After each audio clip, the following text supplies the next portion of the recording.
Hello New Zealand! Thank you so much for being here with me and to join me for this session. I'm super far away from you guys, but I'm still super excited to be here with you and to talk with you about one of my favorite topics, which is how to validate configs in the GitOps world from code to deployment. But before I begin, I would like to say a big thank you for all the sponsors that made this possible for me and that allowed me to be here in these amazing conferences.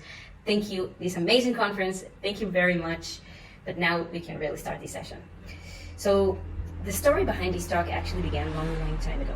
One day, my dear friend, Niv, who is also a colleague, a DevOps engineer in the company that I work for, has invited me to join him to a meetup. And I said, yeah, sure, sounds fun. What's the meetup?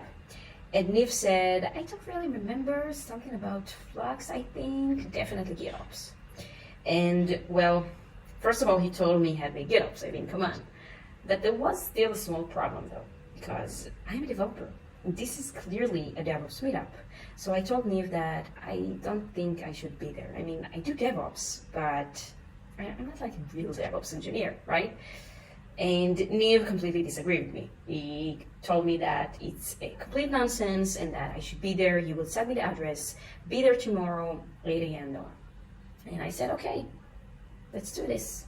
And we went. And ladies and gentlemen, it was the best meetup that I've ever been to. Why? Two reasons. First of all, it was the first time that I realized how much I love DevOps. And the second reason is because it was the first time that I realized that I believe that every developer should practice DevOps.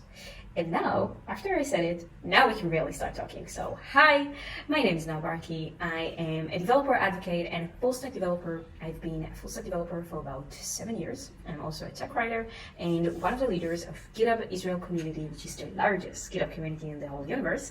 And I also work at an amazing company called datree, where we help developers and DevOps engineers to prevent Kubernetes misconfigurations from ever reaching production.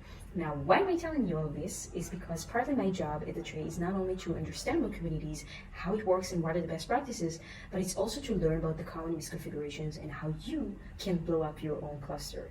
And this is what led me to this session today. And today we're going to talk about how to validate configs from code to deployment in the GitOps world. But let's go back to the meetup story. So we went to the meetup, and obviously I was the only developer there. And I remember that everybody seemed to be like so grown up, like they figured everything in life. And they started with a 40-minute session about Flux, which was very interesting. I'm way more a fan of Argo City, if you ask me, but you know, potato. And after this session, the organizer said, pizza's in the bag, guys, let's take a short break, and then we'll do the panel. So I looked at me and I was like, panel? What are they talking about? And apparently they plan to have cloud native experts panel where people can ask them whatever they want. And it was amazing, first of all. But you know how it usually goes with panels. People are too embarrassed to ask anything, right? So after 2, 3, 4 minutes of awkward silence, one guy raised his hand and said that they started to use JFrog registry in the company that he works for, in that he is very frustrated with the developers in his organization because not only that they don't know how to use Kubernetes and how to use the registry, they always get so mad that their builds are getting failed. And he had asked, what are the best practices? Like, what should I do? And they talked about it, and they talked about those developers and like how to deal with that. And then another guy raised his hand and said that, hey, I have the same mistake, but with security issues, what to do with the developers? And they talked about the developers and what are the best practices in security and shifting left and yada yada. And then another guy raised his hand and said that he's too afraid to add Kubernetes resources to the application repository. And what should he do? And if he should have a configuration repository, a GitOps repository for all the configurations, and what to do with the developers and how to integrate that. And I was like sitting there and keep hearing about those developers who don't understand, and those developers who don't care, and what to do with those developers, and those developers, and those developers. And I was like, oh my God, how can they say that? But I was too embarrassed to ask anything, to say something, because I'm one of those developers, right? So after a few minutes, I decided that this is not a bug. This is a feature that I am the only developer here. So I raised my hand and I said, hi, my name is Noaa. I am a developer advocate and full stack developer, and I keep hearing you talk about developers in the organization and how to integrate and DevOps technologies, and I would like to speak in the name of my people. No, I didn't say that, no. I didn't say that. I simply asked permission to join the discussion and to speak, and permission was granted. I remember that everybody turned around to see whose voice just grant permission to speak here, and everybody looked at me. I was very embarrassed, but I smiled. I kept smiling, and I said that, well, you say that we don't understand as developers. You say that we don't care. You said that we might ruin everything, and you're right. You're right. You're totally right. But give me some credit here. I mean, come on. You forget the most important thing. You forget that we're different personas. We work on different tools. We have different goals. I wake up every day to be the best feature machine that this world has ever seen. I have code to write, tests to run, bugs to fix, tons of pull requests to review. I also have the next feature to plan. I also need to worry about best practices, stability, security for my code base. I also need to worry about writing maintainable and readable code, and me for my teammates to do the same. Why should I suddenly care about those YAML files that you put to my repository? What the heck is Terraform? What is Helm? And why is the memory limit in Kubernetes so important? How do you expect us to work together on the same technology when I don't even understand it? How do you expect us to work together on the same pipeline when I don't understand that pipeline? And then one guy asked me the question that I fear the most. He said, so, what do you suggest? And I looked at him and I smiled and I said, well, before we launched the tree, we wanted to learn as much as possible about the common misconfigurations and the pitfalls in the Kubernetes area. So we've read more than 100 Kubernetes failure stories, and we've learned from a lot of companies' failure stories. And one of the things that I've learned was that one of the most challenging tasks when working with GitOps and Kubernetes is to continuously integrate and enforce Kubernetes best practices. And the main reason why is because when we talk about Kubernetes, the thing about Kubernetes is that it's sort of brought everybody to the table. And you have a lot of different personas working on Kubernetes. You have the DevOps, you have the developers, you have security, you have IT engineers, you even have sometimes data scientists. You have a lot of different personas that usually don't know how to use Kubernetes, don't know what are the best practices and what to actually do. And this is why shift left became something that more and more companies talks about. But even without shift left, the more developers that you have, the more services, the more software, the more infrastructure that you have, preventing human error mistakes and misconfigurations is becoming more and more challenging. And with GitOps, when you have mostly everything automated, it's very challenging tasks. So the ultimate question is, how can you delegate responsibilities to the developers? So let's talk about it. So the first thing that you need to do is to delegate the knowledge. It's to learn about best practices and to teach others in the organizations. But this doesn't mean that suddenly everybody needs to understand everything about Kubernetes. No.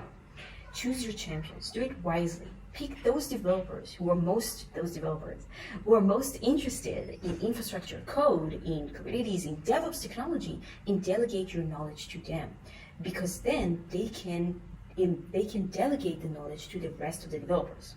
Think about front-end and back-end developers. Every organization has those back-end developers who will never do front-end development because it's only about styling and CSS, and we don't want it. But on the other hand, you have those front-end developers who will never do back-end development because it's only about RESTfuls and controllers and repositories, and we don't want it. But every once in a while, you have those true full-stack developers who do both. This is the kind of developers that you look for because they belong to both tribes. So if you will find those developers who are interested in learning DevOps technologies and infrastructure code, you can delegate your knowledge to them, delegate your responsibilities to them, because they will become your ambassador and they belong to both tribes. So after that, when a developer will need to ask a question about the CI/CD for say, they will go to the developer instead of you. Now, there are many ways to share the knowledge. You can have internal meetups. You can share emails and newsletters and white papers. And when it comes to learning about best practices, the most effective way, in my opinion and from my experience, is to learn from other companies' failure stories. Because not only that you will learn about other use cases and it will inspire you to start thinking about edge cases, it will also force yourself to ask yourself the ultimate question, which is how can you make sure that it will never happen to you? And what is the stability and the security that you want to achieve in your production, and how can you do that? And this is where policy enforcement comes into the picture, mostly. So, because we want to ensure that everybody in our organization, everybody in the team follow these best practices. It's not only about sharing the knowledge, it's also about making sure that everybody actually follows these best practices. And before we dive into how to actually start with policy enforcement, I want to talk about the most important thing, which I see that most companies tend to forget, which is to start small, to do it in small steps. Pick one team, have that team as your pilot team, have a meeting, make sure that everybody understands the scope of the policy enforcement. Why is it important? Why now? Make agreement, make sure that everybody agree and understand, and then gradually add more team and more policies and more enforcement. Don't drop on everybody gigantic, restrictive policy enforcement in one day. Don't do that. This is the guy, the JFrog guy in the meetup. This is his mistake. He dropped on everybody in the organization gigantic, restrictive policy enforcement about JFrog registry. He shouldn't have done that. He should pick one team and gradually add more policies and more team in small and slow steps. But let's talk like real business, like how to really start with policy enforcement. Now, I believe in two things. I believe in shift left and I believe in GitOps. I believe that every Kubernetes resource should be handled exactly the same as your source code, and that as soon as you find a mistake, the less it might take your production down. This is a fact. So the way I see it, we should automatically validate our config files on every code change in the CI. And furthermore, if you will automatically validate your resources in the CI with tools that can be used as a local testing library, it can extremely help you nurture the DevOps culture in your organization. Why? Because developers, they're used to local testing. This is actually part of their policy. Every developer is used to run tests on his or her machine before they submit a pull request. And guess what? They expect at least those tests to be run again in the CI. So allowing the developers to do the same with Kubernetes resources, with infrastructure code resources and config files will allow you to delegate more responsibilities to the developers, and therefore it will liberate you from the constant need to fence every resource from any possible misconfiguration. So there are two types of misconfigurations. The first type is what I like to call syntax error, which combines all the mistakes that happen because we accidentally submitted an invalid YAML file or invalid Kubernetes resource with the incorrect schema. And I know that it may sound basic, but you would be surprised to know how many companies share their failure stories because they accidentally submitted invalid YAML file or invalid resource. One of the stories is about Zalando, which accidentally added the concurrency policy of the cron job not in the cron job spec, and they basically had a cron job without any limits, which obviously took their API server down and cost them a lot of money. Another story is about Skyscanner. This is actually my favorite story when it comes to syntax errors, because what happened to them is that they accidentally deleted two of their curly braces in their Helm chart. So they had a corrupted namespace and they worked with Argo CD. They basically deleted all their services and they had 5 hours of production downtime. So yeah, it happens.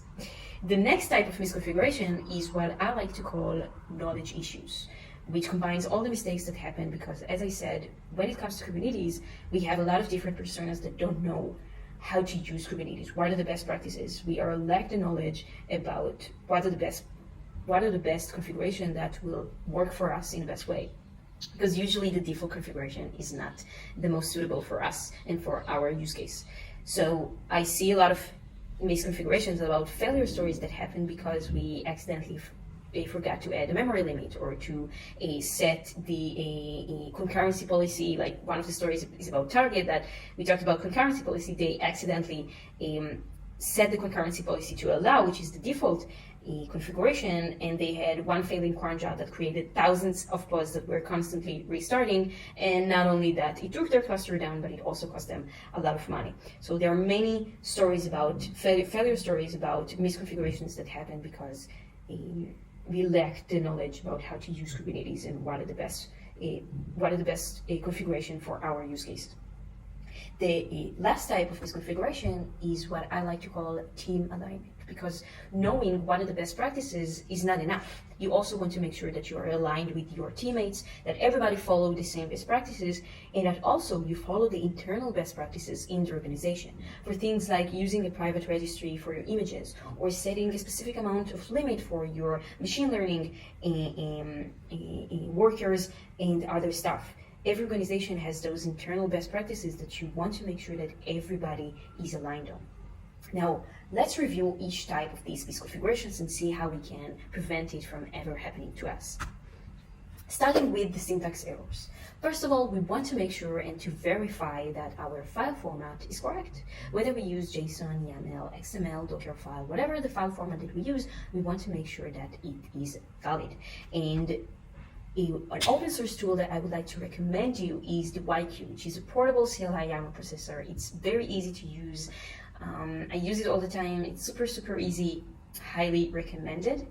And now that we verify that our file format is correct, we also want to make sure that whatever is written in that file is also correct. So we want to verify the resource syntax. We want to make sure that our Kubernetes resource per se is correct, that the schema is correct. Now, the built-in option is to use the kubectl with the dry run flag, which basically tells the API server to not apply this resource, to only validate this resource. Now, this option, which I usually prefer the built-in option, this option is good, but it's not enough. First of all, it requires everybody to have kubectl access, which is usually not the case, but let's say that everybody has kubectl access. To use the dry run flag, you basically have two options. You can use the client strategy, which is not very helpful because it only prints out the resource that's supposed to be submitted. And we have the server strategy, which is actually what we're looking for, but it requires cluster connection. And we certainly don't want to give everybody in our organization cluster connection. So as an alternative, I highly recommend to use the open source kubeconform. We use it at datree. It basically allows you to do the same thing, but without any cluster connection. Look up to it. It's highly recommended. Now let's talk about how to enforce best practices. How can you make sure that everybody follows the industry best practices?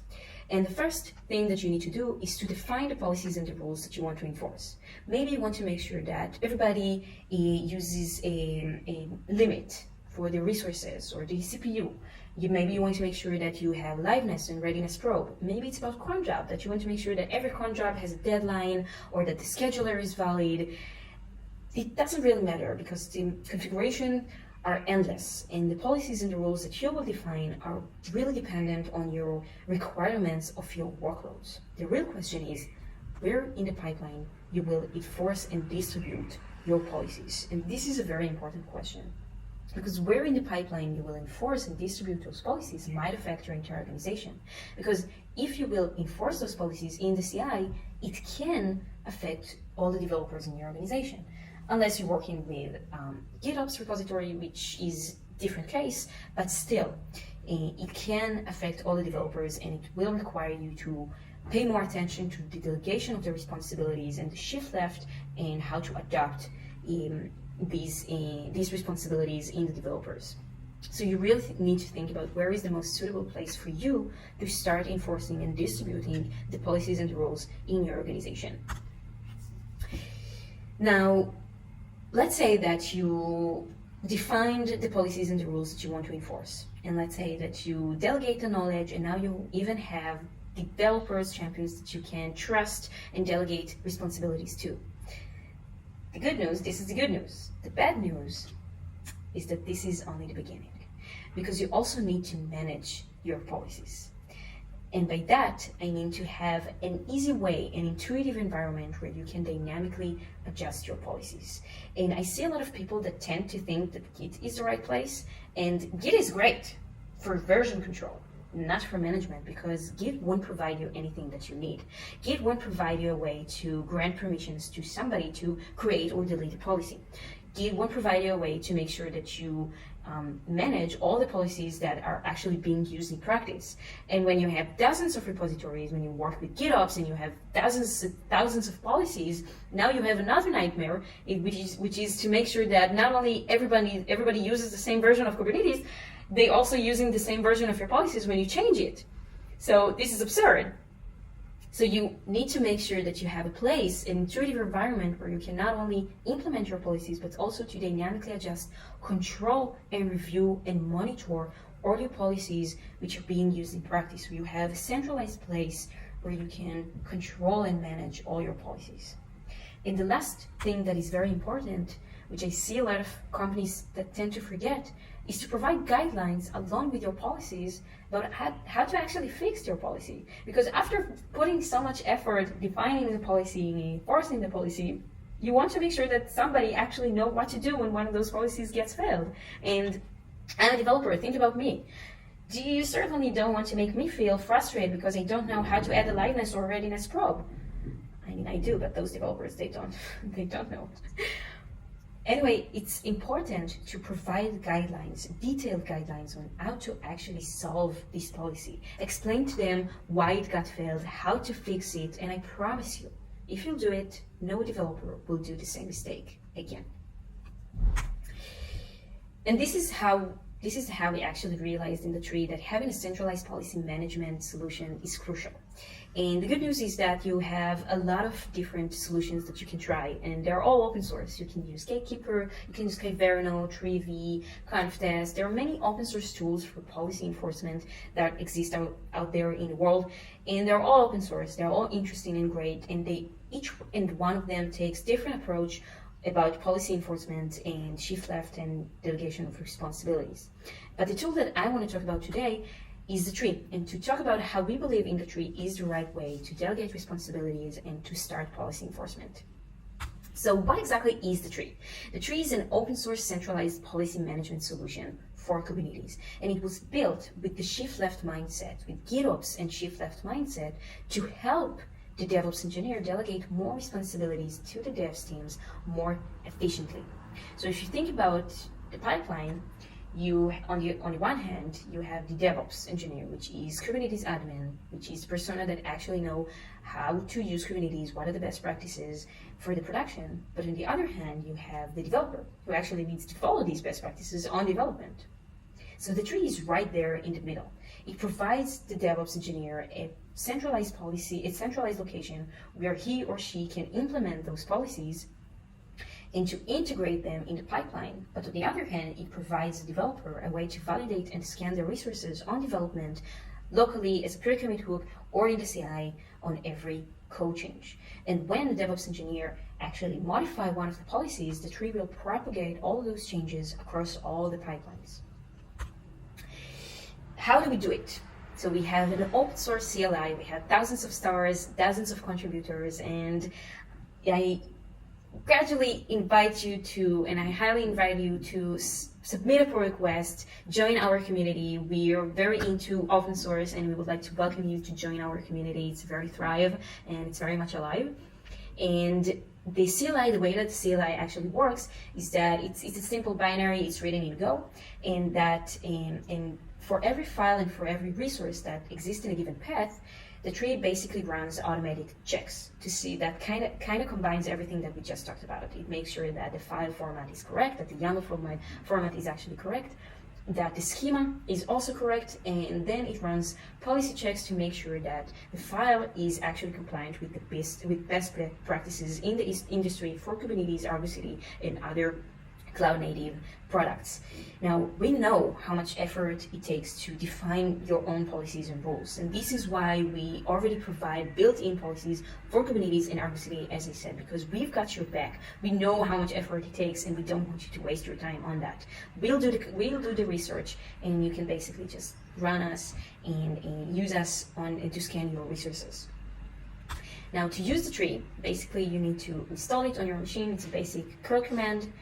Then you can scan your resources. There are 2 ways to do it, and actually we very soon will have our 3 ways to do it. You can use the tree test and to provide a path of all the files that you want to test. If you want to test all your resources locally on development, You can use our kubectl plugin to actually scan all your resources in production in the cluster, but we also have our webhook that you can just install on your cluster. So whenever you do kubectl apply or of course use GitOps, so whenever you change any manifest, our webhook will make sure that if something went wrong in the CI, if you missed something, you'll definitely won't miss it in your cluster. Now, additionally, oh yes, I'll move myself here. And also you can, it's just a binary, so you can basically integrate the tree in the CI. Here in this example, I use GitHub Action for that. And yes, that's it. So additionally to the CLI, we also provide a dashboard application where you can dynamically adjust all your policies. You can download the policies and use policies code and simply just change all that in your repository and to control everything in Git, but you have your centralized place where you can monitor and control and review all your policies execution to make sure that you're aligned, to see your improvements, and a lot of other stuff. Now, to sum up, I really hope that this session inspired you to start thinking about what are the policies and the rules that you want to enforce in your organization, how you want to delegate your responsibilities, and to automatically validate your resources on development on every code change. Thank you very much for joining me. Bye-bye.